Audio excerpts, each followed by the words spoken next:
नमस्कार, आप देख रहे हैं आज तक। आपके साथ मैं हूं सईद अंसारी।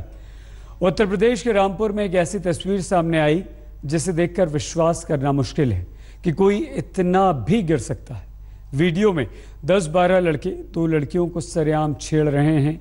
छेड़छाड़ का वीडियो वायरल होने के बाद एक को गिरफ्तार किया गया। इस बीच पीड़ित लड़की ने बताया कि वो अपने भाई के साथ अपने घर लौट रही थी कि अचानक गाड़ी में, इस दौरान वो और उसकी बहन अकेली रह गईं। तभी 10 से 12 लड़कों के झुंड ने उन पर हमला बोल दिया और उनसे छेड़खानी करने लगे। रामपुर में वीडियो वायरल छेड़खानी का जो हुआ था उसमें पीड़ित लड़कियों का बयान आया है। वो अपने भाई के साथ लौट रही थी। भाई पेट्रोल भरवाने गया था।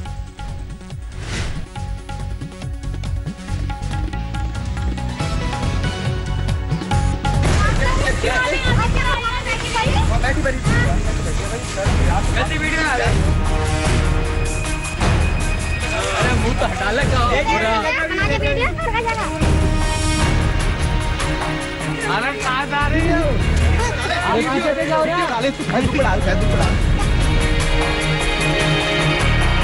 अभी जो आप देखने वाले हैं वो कोई फिल्म नहीं, न कोई नाटक, न पहेली। ये तस्वीरें खून को गर्म करने वाली सच्ची कहानी है। ये तस्वीरें उत्तर प्रदेश के रामपुर जिले की हैं। ये 2 लड़कियां अपने दोस्त के साथ इस बगीचे से गुजर रही हैं। तभी कुछ मनचले वहां से जा रहे होते हैं। अब इन मनचलों की हरकतें देखिए।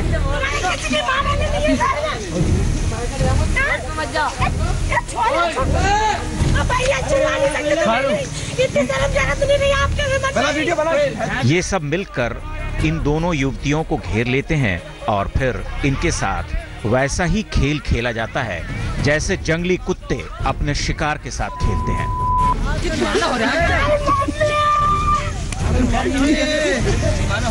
ये लड़की एक बार किसी तरह से इनके चंगुल से छूटती है तो ये इसे दोबारा पकड़ लेते हैं। इसके साथ आने वाली दूसरी औरत बेदम होकर चीख रही है, माँ बहनों की दुहाई दे रही है, लेकिन ये सब के सब वहशी हैं। इन्हें कुछ नहीं दिखता, न कुछ समझ में आता है। ये वीडियो वायरल होने के बाद पुलिस हरकत में आ गई। ये इसमें रामपुर में थाना टांडा में यह सूचना आई थी कि एक वीडियो वायरल हुआ है जिसमें कुछ युवकों के साथ कुछ युवकों ने छेड़छाड़ की है। इसका संज्ञान लेते हुए पुलिस ने तत्काल सुसंगत धाराओं में मुकदमा दर्ज किया है।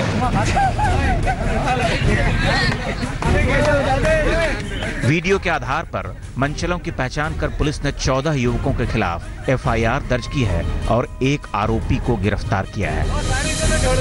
बदतमीजी करता हुआ दिख रहा है इस वीडियो में, उसको अरेस्ट कर लिया गया है। उसके साथ साथ और जो लोग हैं जो वहां से फरार हो गए हैं मौके से, क्योंकि उस गांव के ही लोग हैं। ये शहनवाज नाम का जो व्यक्ति है उसको पकड़ लिया है पुलिस ने और कतई तौर पर कह दिया गया है कि बहुत सख्ती से कार्रवाई की जाए और इस तरह की घटना दोबारा ना हो और इनको इतनी सजा दी जाए कि ताकि इस सजा से दूसरे लोगों के अंदर एक ये मैसेज जाना चाहिए। शहर में मनचलों को दुरुस्त करने के लिए एंटी रोमियो स्क्वाड बने हैं, लेकिन यहाँ तो गांव और कस्बों में बलात्कारियों का झुंड घूमता है। जहां दिमाग में एक लड़की के लिए इतनी गंदगी भरी हो, वहां भला कौन सा स्क्वाड और दस्ता काम करेगा। इस बगीचे में इन शोहदों ने एक लड़की के साथ जिस तरह की बदतमीजी की है, उसने एक नहीं कई सवाल खड़े कर दिए हैं, जिसमें सबसे बुनियादी और डरावना सवाल तो ये है कि किशोर उम्र के लड़के कहां जा रहे हैं। आमिर खान, रामपुर, आज तक। हमारे देश में हर किसी के लिए कानून है, लेकिन तथाकथित गौ रक्षकों के लिए कोई कानून नहीं। ताज़ा मामला भुवनेश्वर का है, जहां बजरंग दल के कार्यकर्ताओं ने स्टेशन पर ट्रेन से गाय ले जा रहे डेयरी फार्म के 2 कर्मचारियों को जमकर पीटा। तो मालेगांव में बीफ बेचने के शक में कुछ गुंडों ने एक शख्स की जमकर धुनाई कर दी।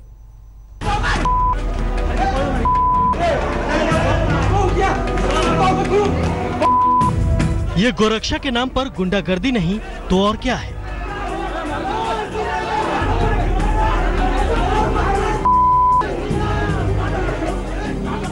ये तस्वीर ओडिशा की राजधानी भुवनेश्वर की है। रेलवे स्टेशन पर गुंडागर्दी करते ये लोग बजरंग दल के आदमी हैं। बजरंग दल के लोगों को जैसे ही मालूम हुआ कि 2 लोग ट्रेन में गाय ले जा रहे हैं, उन्होंने स्टेशन पर धावा बोल दिया।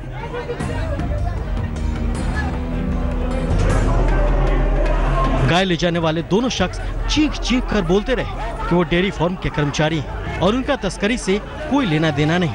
उन्होंने कहा कि उनके पास पुख्ता कागजात थे, लेकिन बजरंग दल के कार्यकर्ता कहां सुनने वाले थे।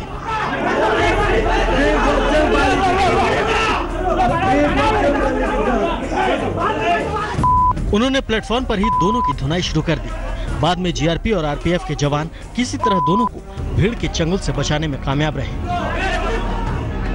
स्टेशन पर लगे सीसीटीवी की मदद से पुलिस ने बजरंग दल के 2 कार्यकर्ताओं को तो गिरफ्तार कर लिया है, लेकिन भुवनेश्वर स्टेशन पर हुई इस घटना ने सभी को हैरान कर दिया है। ओडिशा में जहां स्टेशन पर डेयरी फार्म के कर्मचारियों पर हमला हुआ, वहीं महाराष्ट्र के मालेगांव में तथाकथित गोरक्षकों ने गाय का मांस बेचने के शक में एक शख्स की बेरहमी से पिटाई कर दी।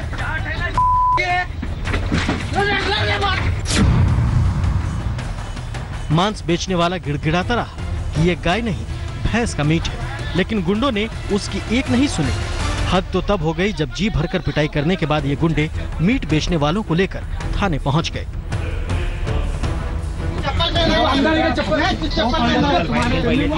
पुलिस ने कार्रवाई करते हुए 7 लोगों को गिरफ्तार तो कर लिया, लेकिन साथ ही मांस बेचने वाले 2 लोगों को भी हिरासत में ले लिया।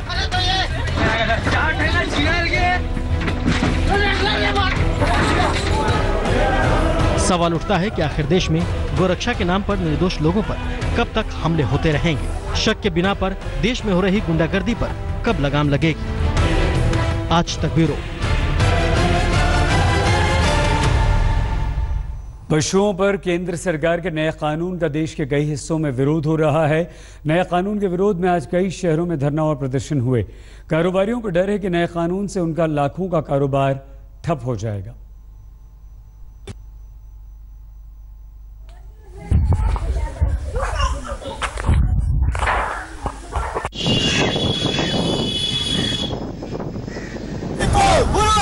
पशुओं को लेकर एक बार फिर इंसानी समाज में आग सुलगने लगी।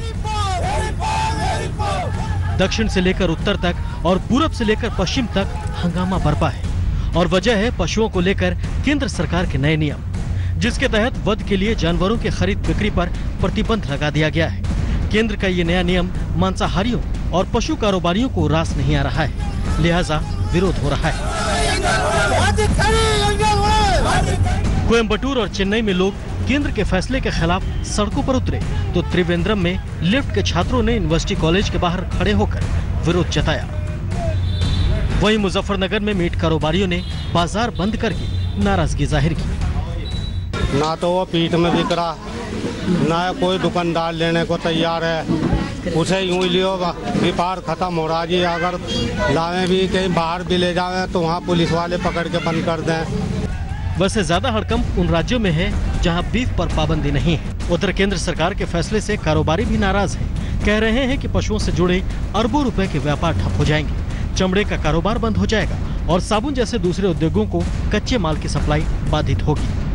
वो कानून से जहां मांस खाने वाले और मांस का व्यवसाय करने वाले, लेदर का व्यवसाय करने वाले, बोन का वो प्रभावित होंगे, वही उसके साथ साथ सबसे बड़ा जो उसका नुकसान होगा वो होगा किसान को, क्योंकि भारत का किसान जहां धन पैदा करता है वहां पशुधन का भी वो पालन करता है। लेकिन सरकार कह रही है कि फैसले से ना तो कारोबारियों पर असर पड़ेगा और न ही किसानों को परेशानी होगी।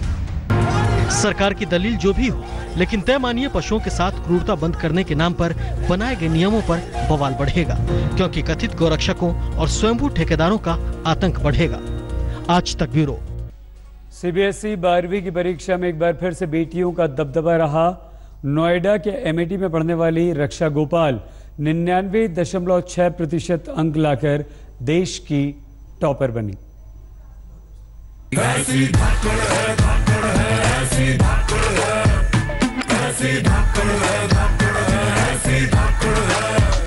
सीबीएसई 12वीं बोर्ड की परीक्षा में एक बार फिर बेटियों ने परचम लहराया है। ये 2 तस्वीरें देश की उन 2 होनहार बेटियों की है जिन्होंने सीबीएसई 12वीं के नतीजों में पहला और दूसरा स्थान हासिल किया है। सबसे पहले बात नोएडा की रक्षा गोपाल की, जिसने सीबीएसई 12वीं की परीक्षा में 99.6% अंक हासिल कर पूरे देश में टॉप किया है। एमआईटी इंटरनेशनल स्कूल की छात्रा रक्षा ने 500 में से 498 अंक हासिल कर सभी को चारों खाने चित्त कर दिया। हैरानी की बात यह है कि रक्षा गोपाल ने यह कारनामा साइंस में नहीं, आर्ट्स में हासिल किया है। जी, मेहनत तो बहुत की थी एकदम। इसमें टैक्टिक बस ये था कि एकदम कंसंट्रेशन से पढ़ो, एंड थैंकफुली पूरी स्कूल की वजह से, पेरेंट्स की वजह से सब कुछ अच्छा गया है। तो बस अपने आप को बस एकदम काम रखना पड़ा था। थोड़ा बीच बीच में से स्ट्रेस पॉइंट्स थे, बट देन अब मैंने मैनेज कर लिया thankfully because of everyone in support की वजह से। नोएडा की रहने वाली रक्षा ने जहां 12वीं में देश में पहला स्थान हासिल किया, वहीं चंडीगढ़ की रहने वाली भूमि सावंत 99.4% अंक लाकर दूसरे स्थान पर रही। बहुत ज्यादा खुश हूँ, बहुत बढ़िया लग रहा है। It's a wonderful moment for me. आपको उम्मीद थी? बिल्कुल उम्मीद थी, बट फिर भी एक था कि क्या रैंक आएगी, कुछ पता नहीं था। थोड़ा सा सरप्राइज तो था मेरे लिए। आगे क्या करना चाहते हैं? कंप्यूटर साइंस में इंजीनियरिंग करना चाहती हूँ। सीबीएसई 12वीं की परीक्षा में चंडीगढ़ के भवन विद्यालय के 2 छात्र मन्नत लूथरा और आदित्य नैना 99.2 अंक हासिल कर तीसरे स्थान पर रहे। अगर इस बार सीबीएसई 12वीं के नतीजों पर नजर डालें तो 95 से 100% के बीच स्कोर करने वाले छात्रों की संख्या में इजाफा हुआ है। पिछले साल 95 से 100% के बीच स्कोर करने वाले छात्रों की संख्या 9,351 थी, जो इस साल बढ़कर 10,050 हो गई है। जहां तक सफल छात्रों का सवाल है, तो इस साल सीबीएसई 12वीं की परीक्षा में 82% छात्र पास हुए हैं, जबकि पिछले साल 83% छात्र सफल रहे थे। सीबीएसई 12वीं की परीक्षा में पहला और दूसरा स्थान हासिल कर बेटियों ने एक बार फिर से साबित कर दिया कि वो किसी से कम नहीं है। अच्छा किया है यहाँ पर रक्षा ने, और इसीलिए यहाँ पर जो है लगातार बधाई संदेश, और टीचर्स जो है वो भी काफी खुश हैं, पेरेंट्स जो है वो भी काफी खुश हैं, और इस खुशी के माहौल को एमिटी परिवार जो है वो अच्छे से सेलिब्रेट कर रहा है। नोएडा से रोशनी ठोकने के साथ आज तक ब्यूरो। एक बड़ी खबर इस समय आ रही है बिहार से। बिहार में आंधी और तूफान के साथ आकाशीय बिजली गिरने से आज अलग अलग जगहों पर करीब 21 लोगों की मौत हो गई है। सबसे ज्यादा 6 मौतें बेतिया में हुई हैं। सुजीत कुमार झा हमारे संवाददाता हमारे साथ हैं।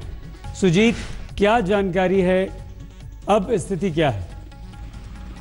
सही जानकारी ये है कि बिहार के विभिन्न जिलों से जो खबरें आ रही हैं उसमें 21 लोगों के वज्रपात, बिजली गिरने से और आंधी पांधी और पेड़ गिरने से मौत हुई है। बेतिया में 6 लोगों की मौत हुई है। मोतिहारी में 5 लोगों की मौत की खबर है। जमुई से भी खबर आ रही है कि 5 लोग वहां भी इसके शिकार हुए हैं, और कई जिलों से, समस्तीपुर, दरभंगा, इन तमाम जिलों से इक्का दुक्का लोगों के मरने की खबर आ रही है। सुजीत, हम दोबारा आपसे जानकारी हासिल करेंगे। बहुत धन्यवाद आपका। अब से कुछ ही पलों में आपके साथ होंगे हमारे स्पोर्ट्स एडिटर विक्रांत गुप्ता अपने एक्सपर्ट मदन लाल जी के साथ। देखते रहिए आज तक।